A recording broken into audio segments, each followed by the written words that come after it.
नमस्कार, मैं हूं सिद्धार्थ प्रकाश। क्या गाजा में शांति की सबसे बड़ी रुकावट खुद इजराइल है?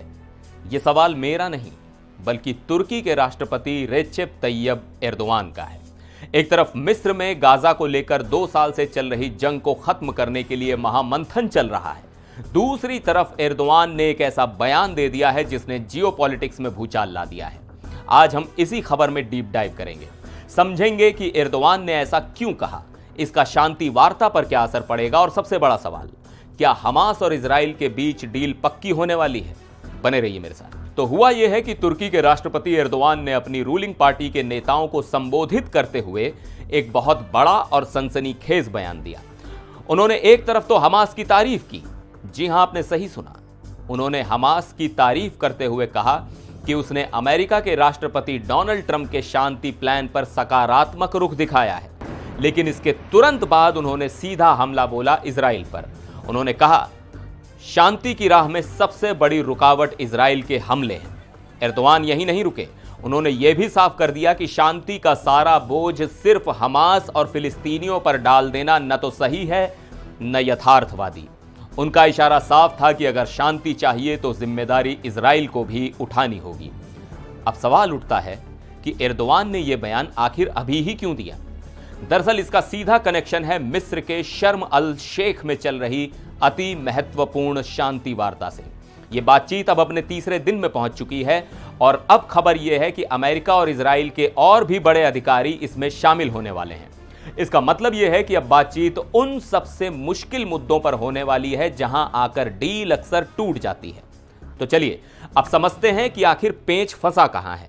ये 2 साल से चल रही जंग, जिसमें हजारों फिलिस्तीनियों की जान जा चुकी है और पूरी गाजा पट्टी तबाह हो चुकी है, इसे खत्म करने के लिए एक डील की उम्मीद तो सभी जता रहे हैं, लेकिन कुछ बड़े सवाल हैं जिनके जवाब तलाशे जा रहे हैं। पहला और सबसे बड़ा पेंच है हमास की शर्त। हमास कह रहा है कि वो बचे हुए बंधकों को तभी छोड़ेगा जब उसे अमेरिका और मध्यस्थ देशों से इस बात की पक्की गारंटी मिले कि बंधकों की रिहाई के बाद इजराइल गाजा पर फिर से अपनी मिलिट्री कार्रवाई शुरू नहीं करेगा। हमास को डर है कि कहीं बंधक भी चले जाएं और इजराइल फिर से हमले शुरू कर दे। दूसरा बड़ा मुद्दा है ट्रंप के शांति प्लान की अधूरी बातें। इस प्लान के 3 सबसे मुश्किल हिस्से अभी भी अनसुलझे हैं। पहला, हमास को अपने हथियार डालने होंगे, क्या हमास इसके लिए तैयार होगा?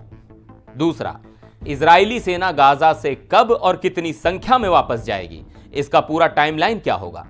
और तीसरा, जब हमास सत्ता से हटेगा तो गाजा को चलाएगा कौन? इसके लिए एक अंतर्राष्ट्रीय बॉडी बनाने की बात है, लेकिन उसका स्वरूप क्या होगा यह अभी तय नहीं है। तो कुल मिलाकर देखें तो एर्दोआन का बयान इस शांति वार्ता के सबसे नाजुक मोड़ पर आया है। वो इस बयान के जरिए एक तरफ इजराइल पर अंतर्राष्ट्रीय दबाव बनाना चाहते हैं तो दूसरी तरफ हमास के पक्ष को मजबूती दे रहे हैं।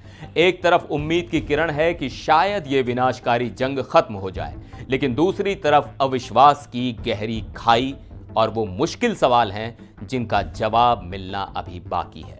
अब देखना यह होगा कि क्या डिप्लोमेसी इन कांटों भरी राह पर चलकर शांति की मंजिल तक पहुंच पाती है या नहीं। आपको क्या लगता है, क्या एर्दोआन का बयान सही है? क्या यह शांति वार्ता सफल हो पाएगी? अपनी राय नीचे कमेंट्स में जरूर बताएं।